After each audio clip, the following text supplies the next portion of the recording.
Good evening, everybody, and please let me apologise for us being a few minutes late there. I just had a technical issue. But welcome to episode 17 of the Forsaken Council, and I'm glad to be here, glad to be on episode 17, and glad to have you all here tonight. So today we had our usual update, which, as usual with Kickstarter, was a very small update. Just kidding. We've got the Forsaken mission content. We've got a few bits of information that Doom talked about, and we've just got the update in general to talk about. So, guys, how have you all? Do you have a good weekend? Enjoy the raid? Yeah, I thought it was good. Quite enjoyed it. It was good. Raid, Father's Day, and I went to watch X-Men Apocalypse. It was awesome. Nice. Was it good? Yep. My son took me to the movies. Oh, brilliant, brilliant. I like that. Okay, well, guys, also, Gadget is on his way. He had to restart his comp, so he is coming. But we also have Andrew tonight. Glad to have you on, Andrew. I know you don't always get a chance to come on due to work, but great to have you here. And I believe Lucy was probably in the YouTube chat, but she couldn't make it on tonight. So, okay, should we hit into the slides, guys? Share Andrew's screen then, yeah. Of course, Andrew. We're locked onto you, so let's roll into the first slide. No worries. Release notes. So the Forsaken missions. As planned, the old military strongholds will be completely replaced by the new Draconian strongholds. R&D objectives have been updated to reflect these changes. Replace the 55 to a Drake Stronghold 60, replace the 65 to a Drake Stronghold 67, replace 75 to an 80, 85, 87, 97, and 107. So we kind of knew this was coming, guys. I mean, this has been well advertised for a long time. It's not really a big surprise to any of us, is it? So, no. Also updated the R&D on the website to reflect this as well. Can I ask you guys, right, because I haven't had a chance to look yet, how have the forums been? Has there been anyone complaining yet about the change of Forsaken missions? Because I know it's something we all thought might happen. In a nutshell, yes. Hey, but that's because he's back. He's good. There we go, guys. In a nutshell, yeah. So basically, it was not necessarily about the concern, but all of a sudden someone went, oh, great, we've just got used to the 97, now we've got a 107 target. Mm-hmm. But then there was the lack of understanding that I think that actually they've just given it a new number because they've actually upped the points to as what they said they were going to do 2 months ago, and make it so that it's now relative against the new total target required to get T5. Mm-hmm. Okay. Let me look back onto Andrew. Okay, to support the new tier point caps, the previous payout for targets have been modified accordingly. For example, the level 107, formerly 97, Draconian Stronghold points payout has been increased. Therefore, you will need approximately the same number of successful attacks on the level 107 Stronghold to reach tier 5. That kind of some of the stuff you were talking about there, TSM as well. Yeah. So this is I mean, to try to simplify, right?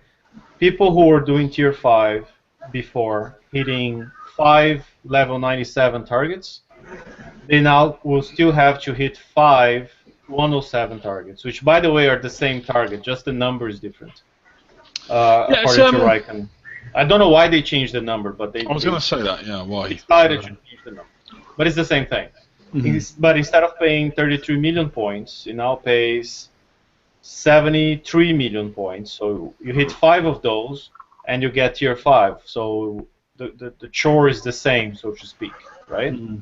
It only made it pretty much almost impossible to grind tier 5. I mean, if you have to hit, if your plan was to hit tier 5 by killing level 80 targets, you have to do over 90 of them right now to get to tier 5, and nobody's going to do that, right? Yeah, I think that's. But I think that that was the intentional part of why they did that, because they've kind of ensured that if you're not hitting the top targets, you're not going to get tier 5. I mean, that's basically what they've done with that change. So perhaps that's exactly the way they wanted it. Well, and in a good way, if you can hit 1 and you're not worried about chasing shards, then you've only got to hit 2, and that's your raid done twice. That's your AFM done twice. Yeah, true, definitely true. I mean, I haven't seen if what will be in tier 5? Have we got that covered as well tonight? I'm not sure. Will it be? Is it still shards and stuff, or? Well, it's the special from last week that boosted on the outpost, right? Mm-hmm. I forgot the name.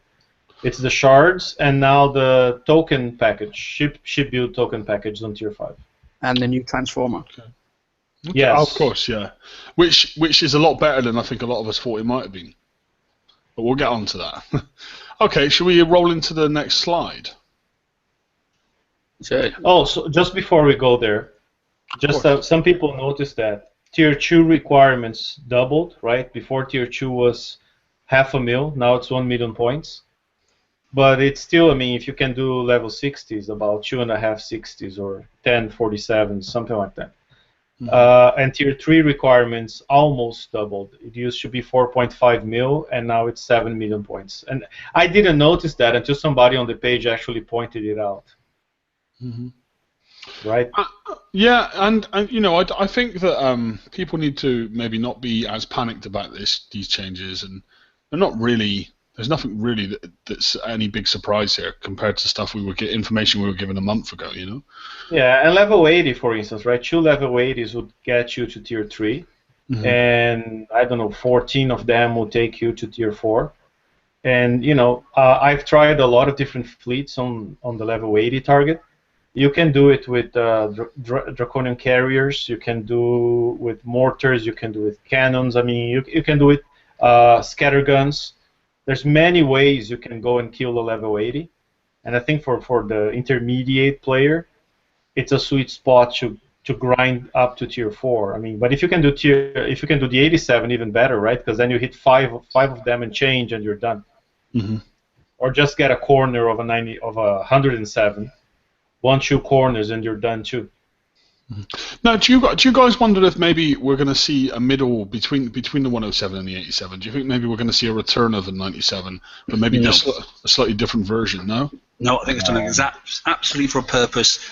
You would have to do some serious seat time to grind the lower target compared to the 107. I mean, you look at the maths on that; it's crazy difference, and that's been done for an exact purpose. That's to ensure that if you're prepared and ready, then to start doing things like the mega holes and all that sort of stuff. Then you have the equipment to be able to hit the top tier target, and that was one of their key points that they raised beforehand. You know, so don't put pressure on yourself to feel that you've got to get to T5. Actually, routine is T4, and end game player is T5. Yeah, I think the main loss. Sorry, I was just going to say it's no different to when the FM first came out, because the 75 was 1 point something mil. And the 85 was what was that? 6.4. 6.4, yeah. So there was quite a huge gap, and all they've done is just increase the amounts. Yeah, and you would have to hit like 8 of them, wouldn't you? So exactly. now you only have to hit 5. Yeah. So if you look at the points, right, they kind of grow at a ratio of seven times from tier to tier, right? If you get the points from the previous tier and you multiply by 7, you pretty much get to the next tier. So you could say it gets 7 times harder each tier you move up, right? Okay, can I, Andrew, if you don't mind me asking you, bud, I mean, how are the Forsaken missions for you, coming from a player of your kind of level, your perspective? Are you enjoying the Forsaken missions, and do you reach tier 4 and 5, or? Well, on the new targets, I'm struggling with tier 4 just due to the fact the last FM, I just got my fleets capable of reaching the tier 4. Then you had to change it. Mm-hmm. So I'm still currently building refitting ships in order to take on the new 87, so that I can get to tier 4 a lot faster. But my old Mercury missile fleet can do the 60s, but that's going to be a long grind. And have you found the Foundry useful to you to maybe get in there and get some of those ships together, and has it been useful? Is it helped you along, which is what the Foundry's meant to do? So I'm just wondering if you've tried using the Foundry's aspect to help you along in your Forsaken missions. Well, I have tried it, but I just think it's too much of a churner, so I can't be asked to do it. Okay. So I haven't bothered. Because I think your opinion represents a perspective that maybe is slightly different from ours on the panel. So it's interesting to hear how the Forsaken missions are for you. So with the Foundry, if they reduce the fragments in order to help the lures to get retrofits and the holes, that they're stating that it's going to help you to grow within the game to get to where you want to be, sort of thing. Mm-hmm. So, which will reflect the new FM, so you're able to hit the higher targets in order to gain the points to get to the tier that you want. Mm-hmm. So making the grind easier, making it less of a grind, like. Yeah, less of a chore. Mm-hmm. Okay, well that's valuable information. Yeah, one thing. I mean, I saw a low-level player on my sector during the raid redeeming the Nova Storm because they wanted to be able to get to tier 4 in FM, right? So, and I think with all the reduction times, I believe, and I hope I'm not talking out of my ass here, I think you can get a Nova Storm built in about 5-6 days. It's something like that. Right. So in theory, you could get 3 or 4 of them and start kicking ass on a level 80 there. I've got the game logged on actually. I'll nip across and see what a quick build would be. You've got the game logged on. I just saw an offer. 100 tier 6 garrison fragments for $99. Oh, really? A great value. A great value. Do you know what, right? $100 for 100 tier 6 garrison fragments. I better rush out and spend me $100. Okay, right mine now. says, I'll tell you now, mine for £105 English money, 384 tier 5 garrison fragments and 16 citadel fragments. You know, I'll be realistic. I'll be real with you guys. And this is my honest opinion, and I don't always have negative things to say, but I really do think that Kickstarter have really misunderstood the value of fragments and how much players care about them. This one here is £140. Mm-hmm. I'll be honest with you. I mean, £140. I understand the retrofits add incremental benefit to the hull, but it's just incremental. I mean, it's not worth $100. I don't think it's even worth $20. No, I mean, that's what I was about to say to you. I would say that they're maybe 5 times. They're overvaluing it by about 5 times. I would say. Yeah, I mean, you know, you want to give me the added benefit by $15, maybe. Mm-hmm. You know, but $100 is insane. I could build the hull for that and still have change. Well, I'd love to see their figures of how many people click. Well, it's a great value offer. I'd love to see. So what I would love to see is them to reduce the cost on the coins. Wow. I mean, a great value offer would be if I logged in and said, look, buy, coins half price for a day. That would be a great value offer to me. But okay, whatever. If it maybe kicks off field testing to see if how interested people are in fragments. Test away. I think everyone who coined last year when they had at some point was like, for $100 you were getting twice as many coins, and I think everyone who had money at that time bought the offer because it was really good. Yeah, for $200 you were getting 4,000 coins. They took the 500 extra off, but they doubled it, right? So they gave you it was 4,000 coins for $200 because I spent $400 on it. Mm-hmm. Do you know what I mean? I went and bought 8,000 coins and refit my whole guard. Do you know what I mean? I love to coin more of my fleets, but for some of the builds that I've got, it's going to cost me £160 for a full fleet. To me, that's too much. I spent a lot over the weekend, man. I would make you sick if I told you how much. In fact, I know Gadget did the same. Yeah, I was very close. Me and you spent very close to the same amount over the weekend. But you guys coined your vendettas, right? And our base cards. Yeah, and something else. So yeah, and then there was the repairs on hitting like hundreds of bases with the new fleet. I actually on Saturday's show, Ren, I had a few too many whiskeys and went on a bit of a base-hitting adventure after the show, which wasn't great. But first time I've seen Gadget smile for a long time. Okay, guys, let's move on. Yeah, of course. Yeah, we are dwindling. Okay, guys, so let's take a look at the new Forsaken Mission prizes. As we were already kind of told, we are looking at the concussive plating levels 2 to 5. Sorry, levels 2 to 4. So in Forsaken Mission Tier 2, you're going to see the level 2 and so on and so on. What were your guys' thoughts on these? I mean, do you see the? Because I was kind of thinking it would add a resistance value to concussive, and instead it's added a deflection, which is a bit of a surprise for me because 60 deflection when you start working that out against the stats of the Gatling gun on a Revenge, isn't a great deal. I don't think it's mainly meant for the Gatling gun, but I think it's about the new mortars. But even then, 60 is not that much. No. Right. Well, one mortar is what 500 and something concussive. Exactly. So 60 is nothing. Even if you treble stacked them on a level 7 turret, it still wouldn't. I think you've got to factor the following way, right? If you're defending against a concussive weapon, I mean, let's assume your ship already has assault deflection, okay? So if it's a Gamma or whatever that has 500 assault deflection, a Punisher, okay? Now you put 3 pieces of armor, and against concussive weapons, instead of 500, you now have 680 deflection.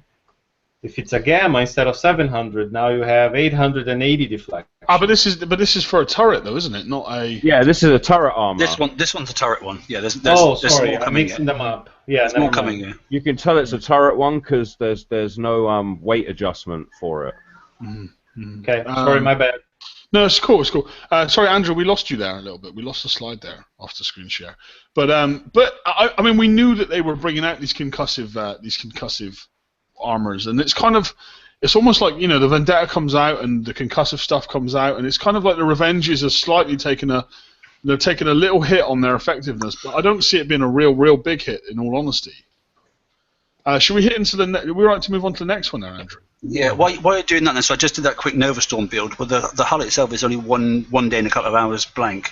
But if you just stick some judgments on it, because they're quite quick to build, and siege battery 3, explosion system 4, and obviously speed system 5. Sorry, the new mortar is way quicker than judgments to build. Do you think they've all got it? I think the Searing Barrage is quicker as well, and I that's tried a lot Searing of Barrage, damage. it went up. Yeah, it Oh, went up. okay. What roughly is the time again? So I've got 10 days. 10 days. But that's too much. still not. But that's still not bad. It's better than the old 20 days. So Yeah, 10 I days, fully loaded, it's 10 days, and that's with judgments. And you would only need a few holes. You know, they've got the remote targeting and then a tank, and you're sorted. Yeah, Yeah. true. Okay. So another prize on the Forsaken missions, and again it's going to be tier 2, 3, and 4, is the Zinfonite Armor D2 to D4 CT. Now this is the one you mistaked it for, Ren. Yeah. This actually does add a concussive defense percentage. Quite like this one. Yeah, this is how I would have preferred. I would have preferred to have seen the defense percentage on turrets, in all fairness. But yeah, so I mean, It's also easy to understand. very straightforward. Not much different to other armors we've seen, and I'm sure we're going to see a level 5 variation list at some point. Totally useless on the new hull, though. For obvious Yeah. reasons. For obvious reasons. Of course, but not totally useless on a base guard. No. But I do like this armor. I do like this armor a great deal. How do you guys feel about it? Yeah, I think it's quite a good addition. And it adds an area that we haven't got covered before. So, you know. Honestly, I don't think I'm even going to use it, because in order for me to use enough of this on my base guards to get an effective level of resistance, I'm going to have to lose other things that I already have on my base guard that makes them work, right? So, I mean, one plate is going to save you maybe 50 damage from the new morts, because they got 500 concussive. So, you know, really, realistically, you're going to need like 3-4 plus plates on a guard to get a proper benefit from it. And to do that, I'm going to have to drop loads of other stuff off there, and I don't really want to do that. Well, maybe if they brought out a next level one in line with the D5s that gave you 15%, it might be slightly more viable. But for me, at 10%, it's just not worth it for me. Okay. Now here's another scenario, right? You're thinking base defense gadget, but think if you're going to hit armadas for uranium, okay? Those torpedoes in the hunters, they hurt a lot. So you already have, let's say, hydraulic resistor giving you 15%. You have some deflection. I mean, you put 3 of those plates if you want to. You could get your concussive defense probably to 40, 50%, 40 something. Plus deflection, you know. Yeah, I mean, if you're going to do that, but to be honest with you, if I use a ghost crawler to hit armadas, and if I didn't have a ghost crawler, I'd use Apollos, because Monster showed me the other day that if you ride the range and you stay out of the range of the torpedoes, they move so fast that the ballistics don't even touch you. Yeah, Right. they do outrun the. Do you know what I mean? So as long as you can get used to riding the range, so you get in range, but you don't get in torpedo range, you can do armadas for free with Apollos. I did experiment with that, but I kept. And by the way, it may be, and I honestly don't know. I have no information there, but it may be that this armor is there to start prepping us for the next raid cycle. I don't know. Well, actually, you know what? Though I do want to say that I generally do feel that as it stands currently, the most influence in the game this armor is going to have is in base defense, and the reason I think that is because the way that the Vendettas and Revenges sort of interact with bases is you kind of you're going to have one sort of gamma set up to stop Revenges, and you're going to have one gamma set up to stop Vendettas, and you know, if you look at Gadget, if you take, for example, your gamma that's full of cannons and anti-morts, you know, if you shoved a load of this on, then someone couldn't come through with a Revenge and pop it off, and then come through with the vent.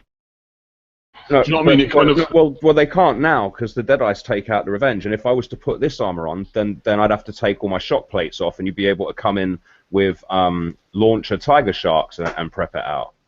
Do you understand? So for me to put this on would weaken it unnecessarily. And at the moment, you've got to shoot through 7 layers of walls while you're under fire from a bunch of Deadeyes that are Revenge killers, right? You're not going to get to it. But I mean, for me, it's not worth it. For other people, it might be. But for my base, it's really not worth it. Yeah, see, I'm in the same camp. There's Gadget there. I can't see a use for it, but that's just me. Plus, I would like to know the build time as well, because if it's going to be a day plus, then to refit it, it's then not worth it at all. Like. Also, very good point. Yeah. Yeah, I mean, and they have brought a lot of armors in line now. I was so happy to see the D5E come into line because it's still one of my big used armors. So, yeah, I mean, if they're going to roll out a new armor and give it the build time of the old armors before they reduce them, then that's obviously a big fail before it comes out. I guess we don't have any confirmation on the build time, do we? No. Well, I guess we're going to wait and see. Okay, no problem. Should we move on to the next slide, guys? This one is probably my most excited one out of them all. The ATR transformer. Now, we speculated about this. Some people said what's the point? It's useless, if you remember Gadget. No, I didn't say anything about it being... No, you didn't say that. Someone else said it, and me and you were defending it. Yeah, I said I couldn't really speak to whether it was useful until I saw what the damage debuff was on it, right? Because it's giving you extra range, but at the expense of some of your damage, right? And not only the expense of some of your damage, but you're losing the extra damage from the AT to put it on, right? Because remember, the AT is giving you a damage buff. So it's like a double whammy. You're losing that buff, and you're getting a slight debuff. So I'm undecided on it. I mean, the only thing I was thinking of it for on was like basilisks or scatters to stop Revengers from outranging them. But if it's going to drop your damage by quite a significant amount, then that kind of makes it moot. Do you know what I mean? But doesn't this? What about things that don't rely on their damage as an effective part of why you build them, like anything countermeasures, the Rocketeer, Wendigo, Cryo. I doubt it's going to fit on the Rocketeer. It doesn't. The Rocketeer already uses too much power. The level 4 Rocketeer, that is. Maybe on level 3. I don't know. But the Wendigo and the Cryo launcher. I mean, the Glacial. So that's what I meant to say. Yeah. Yeah, it might work on that. Yeah. Because one of their issues is range. That's why key placement is kind of the clincher on those. So the Cold Snap or the Glacial turret, these two could benefit from this transformer. That's for sure. And that's confident that it's going to increase the range of everything that goes on, is it? Well, I don't actually know that. Because that was a question on the chat. Sorry, on our forums. Is great. Is that now going to extend Basilisk? Is that going to extend? Yes. It's so a the great answer question. Is yes. It extends everything. That's what I would think. That's what I would think. Looking at it, yeah. Then, the Basilisk will now outrange then obviously the Revenge, won't it? Yes. Which is the guide is what everyone's wanting, isn't it? So I mean, if you have a first line turret that's right at the entrance before when your incoming Revenges are still very low on their bloodthirst, extending the range at the expense of damage may be a good thing, because right now probably those turrets are doing 0 damage if you have them out there. because they're outranged anyway. So now you do some damage, which is better. But Right. then is it a good thing because these holes are supposed to last? What about other old school turrets? What about, I don't know. I'm just throwing it out there for maybe players that don't have that every toy. Serbs, yeah, flamethrowers. What about boosting these turrets up a little bit? I mean, that could be pretty nasty and quite annoying. Those flamethrowers, can't they? Yeah. What is the basic range of that? 90. Yeah, but what tier is this in? 5? Yeah, 5. I know. Yeah. If you're running flamethrowers and old turrets, mate, You probably can't get to tier 5. you ain't getting to tier 5. But mate. my point with the pyroclastic turret is it gives out a hell of a lot of damage if you drop into its range. Yeah, but still going to be outranged. I mean, the base range is 90. You add that up, Right, it's so 99. Right. Okay. Yeah, but that being said, the vendettas, right? A lot of the time when you're using your vendettas, you're gonna, if you've lost your tanks, right? For instance, and you're still trying to get the base of what you got left, your vendettas have a range of 90, right? So it doesn't actually take that much to outrange them. Do you know what I'm saying? Mm-hmm. Okay, well, it's just a thought. I'm just throwing some ideas out there, Don't beat me to a post just yet. No, but yeah, again, there's strategy. The one that can benefit, I mean, if you're talking about vendettas, is what's the simpler version of the code snap? What's it called? Frostbite. Frosty, yeah. Yeah, the frostbite can benefit from this against the vendetta. The range is But, 1.5. again, I wouldn't do it because against the vendetta, a combination of cold snaps and frostbites are deadly because of the damage they do. Because the vendetta has no explosive defense and they do all explosive damage. And with AT, you can get that damage up really, really high. Do you know what I mean? And if you get hit with a cold snap, disables your field. You've now only got the 40% turret defense that's on the hull. You don't have the resonance thing working for you anymore, and then you get hit with a couple of frostbites, and that will chew your vendetta fleet up real fast. Yeah, cold snaps are killing vendettas real fast. Mm-hmm. So out of interest, just quickly, what was the boost range of that ATR? 10%.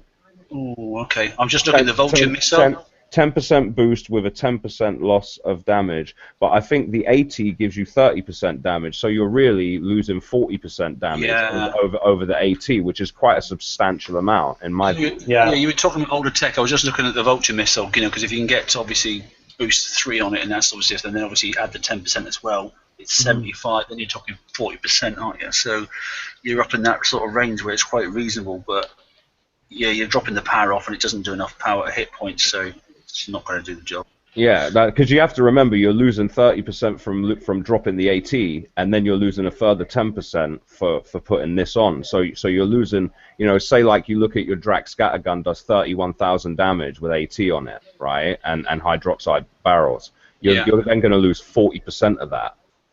And then pyroclastic's the same sort of thing. Again, that's only a 90, so that's going to put it up by 10% again, so 99. Mm-hmm. So it's still within less than the range of obviously the revenge, isn't it? So. Well, I guess this is something that we're going to mess around with. We're going to build. We're going to toy around with, and really see what kind of results we get. But for me, I would say that I see this going on my glacial turret and my Wendigo straight away, and probably not much else. If I can get it if I may even put it on a level 3 Rocketeer, and you've got to have level 7 turrets first, though, mate. well, my level 4 Rocketeer is on a level 7 turret, thanks, Monster. But what I mean is I may remove the level 4 Rocketeer off of my level 7 turret and put a level 3 on with the special to see how it works. But all it's doing is boosting your range, so you're going to drop 25% accuracy for a 10% boost in range. Right? No, you don't lose accuracy. No. Oh, yeah, sorry, when you go from 4 to 3. Yeah, he wants to drop down to level 3, which is 50%. Okay. So it's got like a 50% chance of hitting rockets compared to a 75% chance for a 10%, which is only 4, because it's only got a range of 40. So you're going to go from 40 to 44, and you're going to lose 25% accuracy for that. I think that would be a really bad decision, mate. Say 44 again. 44. That's a good way of saying 44. Sounds good. I like the accent. Okay, let's move on to the next slide.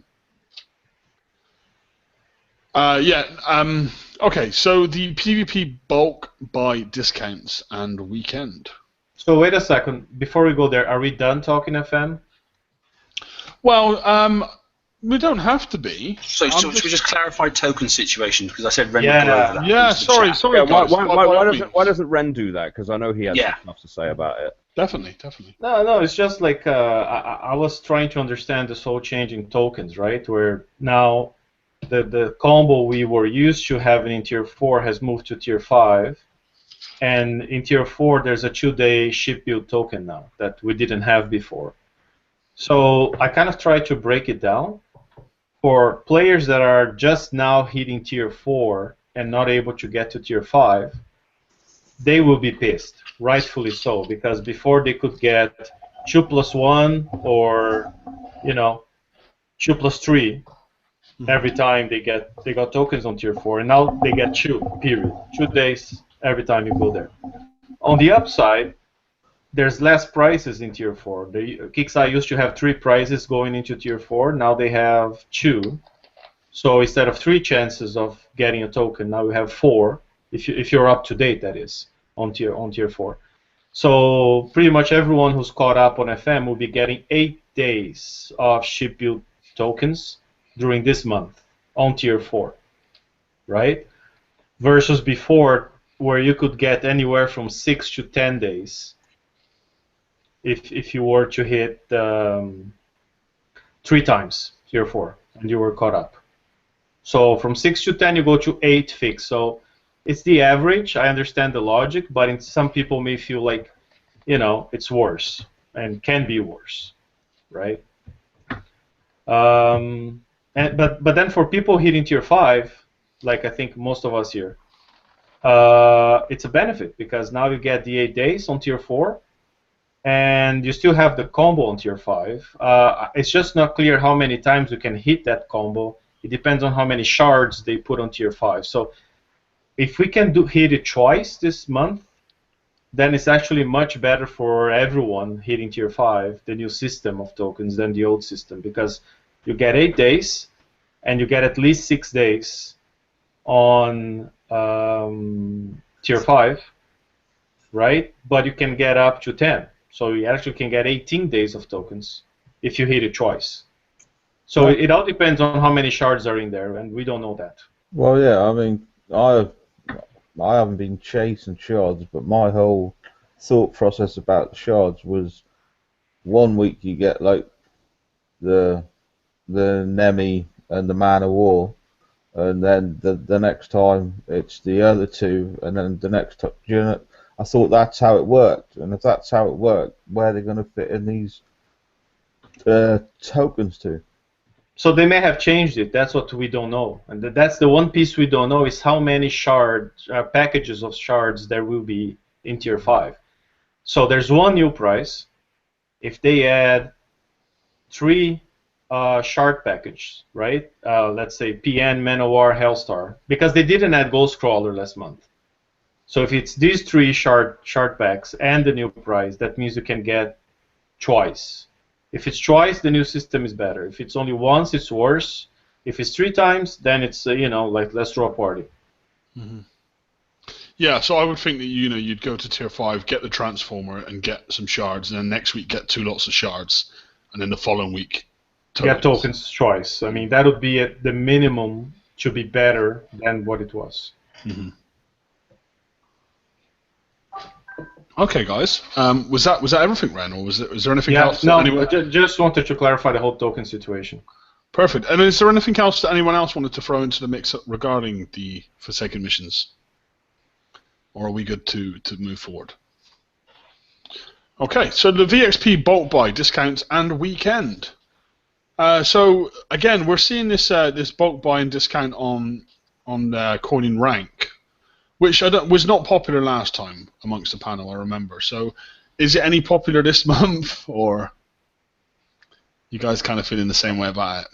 I won't be buying anything. No, I won't. I'm not buying nothing. I'm not going to buy rank. I refuse to spend money on rank. I never spend money on rank, mate. Why would I spend money on something I can do for free? See, I don't like spending money on rank at all, but if these new VXP targets are all moving chips, and I'm trying to rank them mortally, it's going to be a pain in the arse. But you got rockets, so.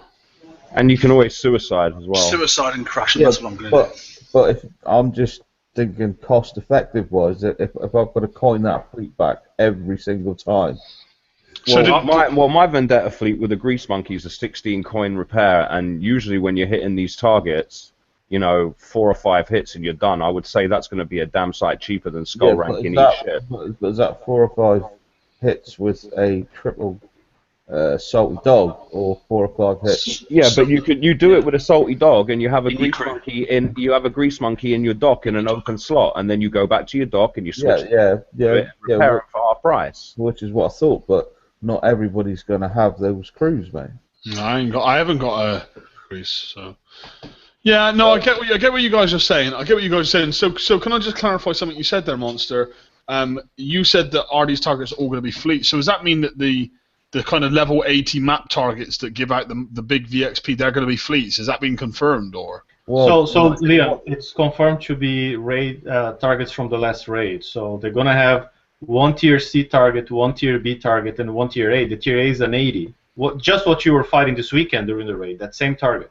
Right, okay. Because you're 43. Right, cool. Well, that's the same as last week's VXP weekend. No, I just saw the VXP slide, and it had Reba. Yeah, that's the new thing that they're bringing out to show about the subs, and what's going to happen is every other spawn, they're going to spawn instead of the top level VXP target. So they'll switch out the top level VXP target, and the new sub thing will switch out every other spawn, is what they say. Just Friday and Saturday. Okay. Yeah. Because I have a base guard to rank, I have an Apollo fleet still to rank, and I have a brand new fleet of Revenges and Vendettas, a combi fleet. So it's going to be a busy weekend for me, but I certainly won't be coining any rank. And I think the reason nobody coins rank is not because the discount level is bad, it's because the base price is so stupidly high. Exactly. I mean, even if all of those figures there said 90%, I still wouldn't coin them. You will still get some dumb folk coining it. Well, there must be some people coining it for Kickstarter to continue it.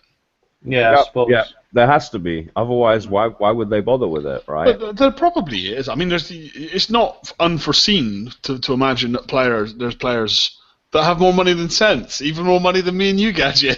And they just sit there and click and say, I'll buy this. Now, I don't know if we have another slide about the VXP weekend, but if this is just to highlight something, right?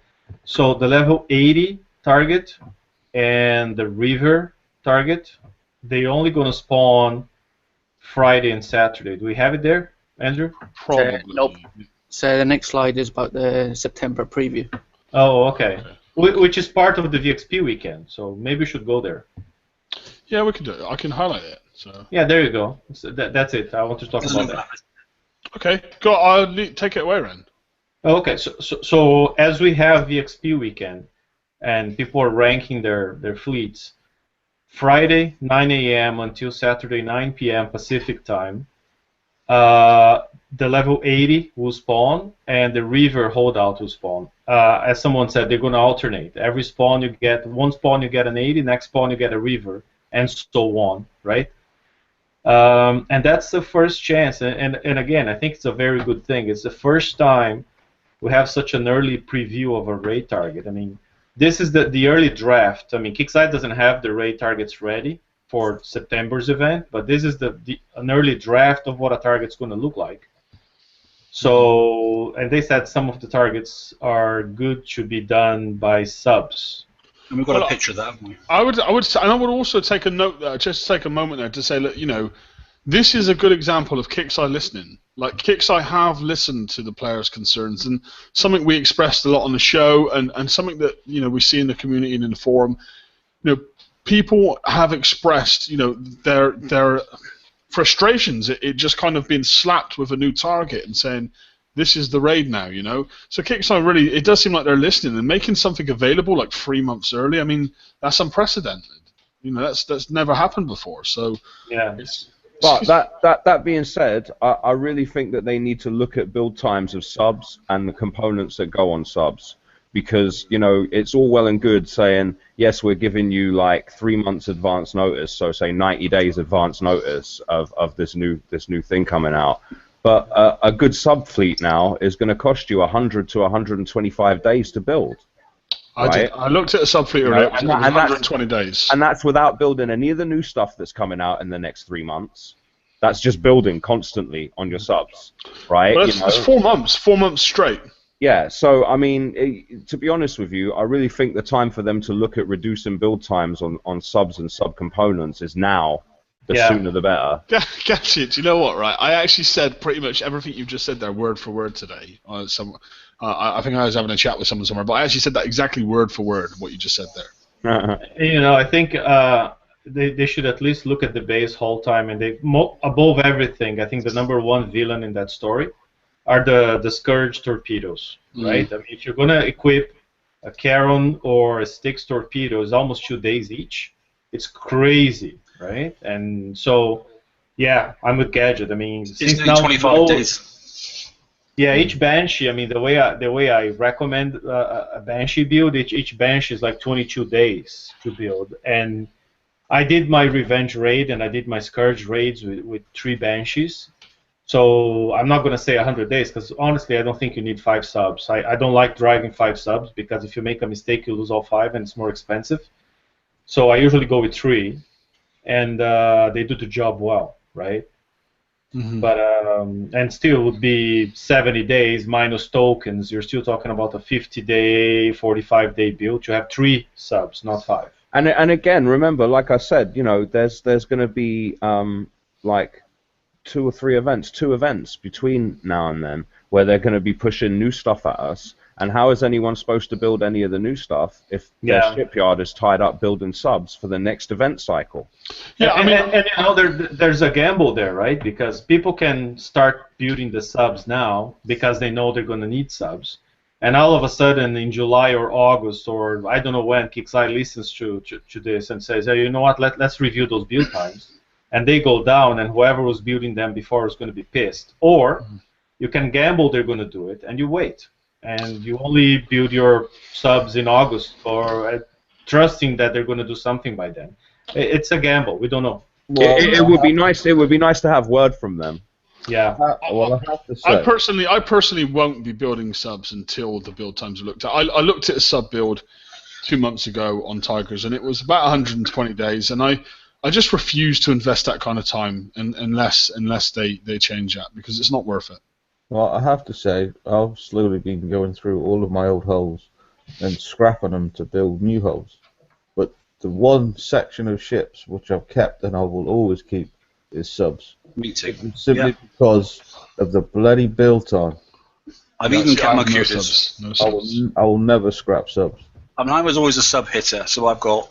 In fact, the only ones I've got rid of is the really old ones. But I've got Kudas, I've got obviously Nighthawks, and I've got Barracudas. I've got Banshees, and I've got Tiger subs, and I've got them all built.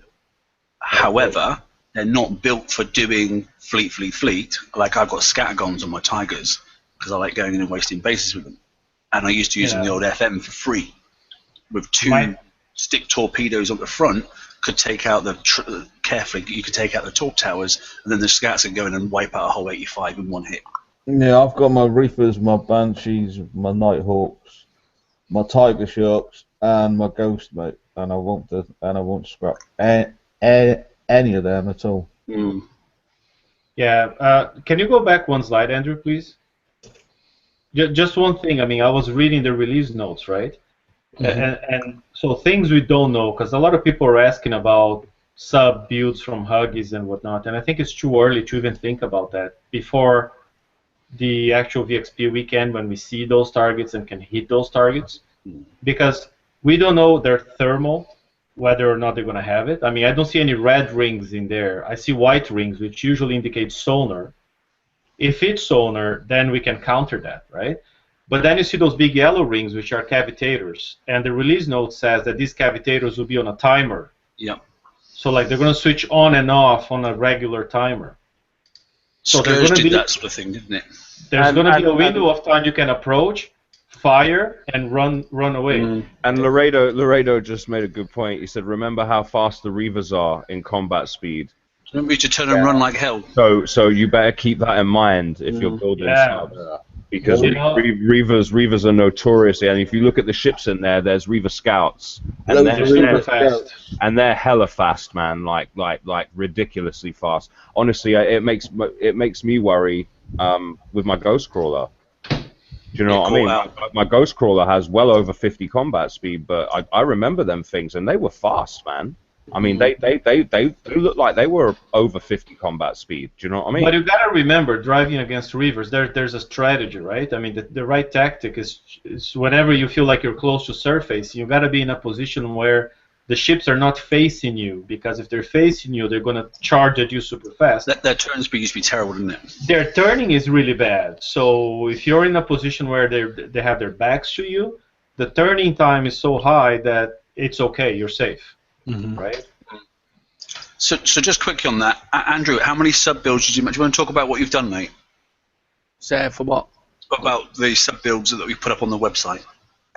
So basically, I've got sub builds for the Tiger Shark, Phantom Shark, Phantom Nighthawk, and the Nighthawk, Banshee, Spectre, and the Barracuda. Okay, so we've added that into the website today. Yeah, so we put that in and don't rush out there and build them, but at least you can go in there and view them. Those are the suggested specials, and there are various different combinations on each hull to give you some rough ideas and an indication of the current build times, just in case you want to scare yourself to death. And let's be clear, guys. I mean, when we say build subs, and when Kickstarter say build subs, we're not talking about your gimmicky, deluge missile. Subs. We're talking about actual subs with torpedoes and the genuine McCoy. Yeah, there's nothing fancy on there. Nothing sort of like I can kite. This is full on sub FVF stuff. And see, because you're going in and out, because it seems to me that the objective here is to go into range and then come out of range and then go into range and come out of range. I would recommend Styx torps. I would recommend Styx torps with supercharged specials, because supercharged specials apply to Styx torps. They apply to the stacks, right? So if you're going in and out of range, while you're out of range, your Styx torps are still going to be doing damage to the target, even though you're not firing at it. Do you understand? And that's my plan anyway. Yeah, but if you haven't got stick torps, then you're gonna have to figure out a way to do that with Zs and Bs. Yeah, but again, I mean, guys, I want to be very careful and say it again. Don't listen to any advice right now, because honestly, I mean, we don't know if these Reaver ships will have a super high corrosive resistance and a low concussive resistance, or vice versa. We don't know. Right. We don't know if there'll be high versions and low versions, and many variables, and so much that could change. So basically, just so in some cases, it's like Magnus Drive is great on straight line speed. So if you need to run away from the Reavers, that's probably the best special. But then you lose the turn. Yeah, Thruster 3. But exactly. So my Banshees have Magnus Drive 2 and Thrusters 3, and they have the interception system to boost the sticks, and But that's how I have them set up from before. I don't know if that's going to be the best setup for now. And Laredo, the forum moderator for Kickstarter, just said in chat that speed will be the key to success in these targets. So, I guess maximum speed. But that was always the case with Reavers. Yeah, right? I mean, that's nothing you don't know. That was always the case with Reavers. If you had enough combat speed, you could effectively fight Reaver targets really, really cheaply. And if you didn't, you were screwed, and that was just the bottom line. So I think the cheapest decent thing that you can put sticks on is probably a CUDA, and I think a full set comes out with full set of sticks on with a reasonable speed and turn. It's about 52 days for a complete set. It's just my concern with the CUDA is the short dive time, right? Yeah, that is a concern. But compared to, if for those that don't have subs yet, that they've only got either specs or they've got CUDAs, specs are just so slow. You're just not going to even get into the target. Did you say 52 days for CUDAs? With stick torps on, yeah. Wow. Again, the villain are the torps. It's not the sub. I mean, each Styx torpedo takes 1 day, 18 hours to build. One torpedo. Right? And I agree. I mean, that is like Kickstarter. For any Kickstarter watching, the components here are the thing that you really need to take a time to look at here. Like last week's time reducement, let's do that now. Yeah, Get that because next week. we've not had anything like that for subs, and if you're going to start bringing subs back into the game more proactively, then I think you need to bring them in line with the other things that you've reduced. Yeah. So view the target this weekend, and then do a quick snap change with reduction times next weekend or the weekend after. Now, and let's remember, right? I mean, if KIXEYE follows its own pattern, they are now releasing the go-to ship to kill the raid in the first raid. Mm-hmm. If they There'll be a new sub. Yeah, I mean, they did that with the Citadels. They did that with the Apollo. So honestly, I mean, before you go and you spend 60+ days, 90 days building subs, think about it. I mean, August is a whole store raid, so I'm certain subs will be available there. B, there will be a new ship optimized against these river targets in September, or if they decide to release early, who knows, maybe even in August, we don't know. I just had a thought. I wonder if this is actually the real reason behind them wanting to get rid of zombie subs. Yeah, that's right. That's what just occurred to me. I bet this is the actual reason. It's not really. Probably, It's not really because skeptic. this is what the customers want. It's because they're going to bring out a sub raid and they don't want you zombie. And why doing it? What's the new technology that we're currently seeing? I forgot the name of it. The technology type. Legion. Yeah. I wouldn't surprise me if we see a Legion sub at some point, because we've got a Forsaken, we've got a Drake, we've got a Scourge, Yeah. Would be fun to have a Reaver sub. It would be fun. It would be fun if they took, let's say they took the Spectre and Nighthawk and just slammed them together. As long as the repair mod is not high, right? I mean, as they use the Reaver host. Yeah, the 150%. I don't know. They've still got 3 or 4 subs for that Scourge raid, or the Scourge or Scrooge raid, which they never released. We could see one of them, mate. Potentially, but with it being a Reaver, I mean, if the Reavers are coming back, which it looks like they are, then we would expect to see Reaver tech throughout that raid cycle. At least I would hope so, because I quite enjoyed the Reavers, even though they were tough to fight because it was just immense damage. It's the modifiers on all their stuff, though, mate. Everything Reaver was ridiculous build and ridiculous repair. Except for the Guard Sabers. And I don't really want to see that come back. I think you're going down the right track at the moment with the Vendetta and the way you did the Vendetta. I think that's great. And if you go back to Reavers, it just scares me that I'm going to be back to 50-hour repairs and 29-day builds. And do you know what I mean? Mm-hmm. Well, you never know. Well, we just don't know what they've got. We don't know what those sneaky buggers have got planned. If they go back down that route, then that'll be a whole cycle, which I think I'll just miss. Because I got stung with the last one. I mean, I won them all, and I built like them all, and but the thing, I don't think they will. Just a comment about the raid cycle, right? KIXEYE never said that every target in the raid will be tailored to be fought by subs. They just said some targets in the raid will be better fought with subs, and here's a preview of one of them, right? Right. So, yeah, I mean, I guess it's only speculation at this point. Yeah, yes. So don't think if you haven't got a sub fleet that you're not going to be able to hit any targets in the raid, because that's not what they're saying. But when KIXEYE have come out and said build something, they've never once gave me false information on that. I remember when they said build Atlas carriers, and that was Switchblades. KIXEYE never said build them. Okay, that was my own. No, they never said build them. They just locked the ship until you got them.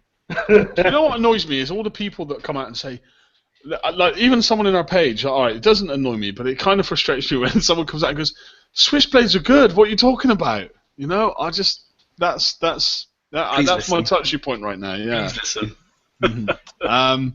But yeah, okay, Switchblades, cool. Well, let's hopefully see. I'd love it if KIXEYE made a Reaver version of Switchblades and just corrected it and made it amazing. I went, there you go, Liam. Yeah, that would make my day. There you go, Liam. Bug fixes. There's you don't want much. Weeks of them. Yeah, bug fixes. Bug fixes are awesome.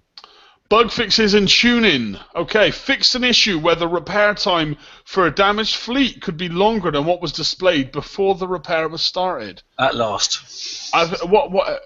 Give me an idea of what that is. Well, you had a damaged fleet in your dock, and it was saying it was going to take, I don't know, 10 hours to repair, right? And then when you hit repair, it was actually a different time. It was not 10 hours. Okay. And the source of the problem was the bulkhead and the Scourge armor, where the two you can retrofit. I don't think in one of the two. I don't think if it's before. I'm not sure if it's before you hit repair or after. They were not factoring in the retrofit bonus in repair time, so that there was a gap. Okay. Okay. Well, fixed an issue where base defending ships might not properly move in combat according to their set patrol range. Can't say I've noticed that. Yeah. No, everyone. I mean, if you had any ship in your guard set to move, it was not moving, right? Okay. And they're saying it's fixed now. Didn't yours do that in the preview, Leo? Well, no, I didn't have it set to move, but it moved anyway. It moved, that was it. The way around, wasn't it? That was it.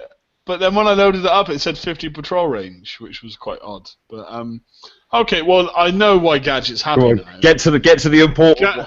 Do you want to read it out, Gadget? Yes. Fixed an issue where incendiary shells was not releasing a fire field when used with the coaxial firestorm. So now your new mortars will work with incendiary shells. Is that fixed right now? Yep, it is. I've confirmed it. I've taken my fleet out and used. Look at Gadget smiling. Oh, this is the happiest I think I've ever seen Gadget.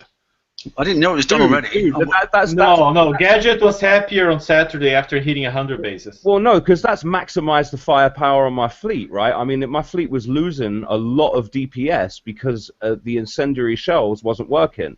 And those fire pools stack with each other, mate. So if you've got 15 fire pools around a guard, they're all stacking up radioactive DPS, and it's high. Do you know what I mean? And that's a massive amount of damage that I wasn't getting that I just got back, and I'm very happy about it. And those that got revs in your base, mate, they hate it.